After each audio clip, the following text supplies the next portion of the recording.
आज हम पढ़ने लगे हैं अपने चैप्टर 4 फर्स्ट ईयर। ठीक है, सबसे पहले हम देखते हैं कि टेंजेंशियल वेलोसिटी क्या होती है। टेंजेंशियल वेलोसिटी सबसे पहले तो आप समझो ये आपका सर्किल है और सर्किल से कोई एक भी मतलब पॉइंट से लाइन टच होती है तो उसको हम बोलते हैं टेंजेंट। ठीक है, उसको हम क्या बोलते हैं टेंजेंट, तो इसलिए हम इसको बोलते हैं टेंजेंशियल वेलोसिटी।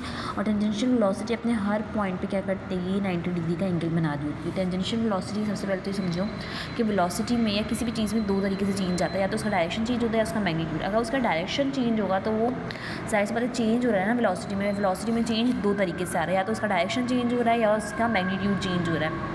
डायरेक्शन मतलब कि वो लेफ़्ट जा रहा है, राइट जा रहा है। मैग्नीट्यूड मतलब कि वो कितना है, जैसे कि 10 न्यूटन की फोर्स है तो यहाँ पर 10 क्या है मैग्नीट्यूड, और न्यूटन क्या है यूनिट है। ठीक है, ऐसा यूनिट।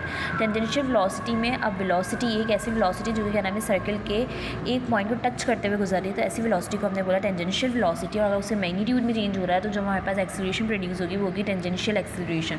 और सिमिलरली अगर उसके डायरेक्शन में चेंज होगा तो जो एक्सीलरेशन प्रोड्यूस होगी उसको हम बोलते हैं सेंटीमीटर एक्सीलरेशन।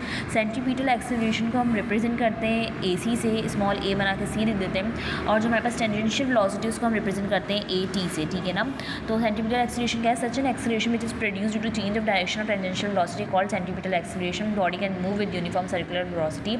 अगर एक बॉडी यूनिफॉर्म मोशन में मतलब कि सर्कुलर यूनिफॉर्म मोशन में तो ही सेंटीमीटर एक्सीलरेशन प्रोड्यूस होगी। ऐसा नहीं है कि लीनियरली कोई ऑब्जेक्ट मूव कर रहा है और सेंटीमीटर एक्सीलरेशन प्रोड्यूस हो जाएगी। इसका फॉर्मूला क्या है, AC is equals to v²/r। ठीक है ना, और अगर हम क्या नाम है v is equals to r omega, जो कि relation in between linear velocity and angular velocity.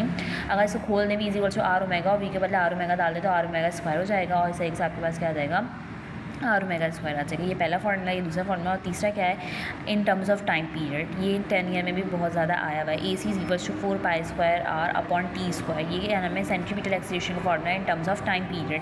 जो डायरेक्शन होता है सेंटीमीटर एक्सीलरेशन का वो क्या होता है, टूवर्ड्स द सेंटर की तरफ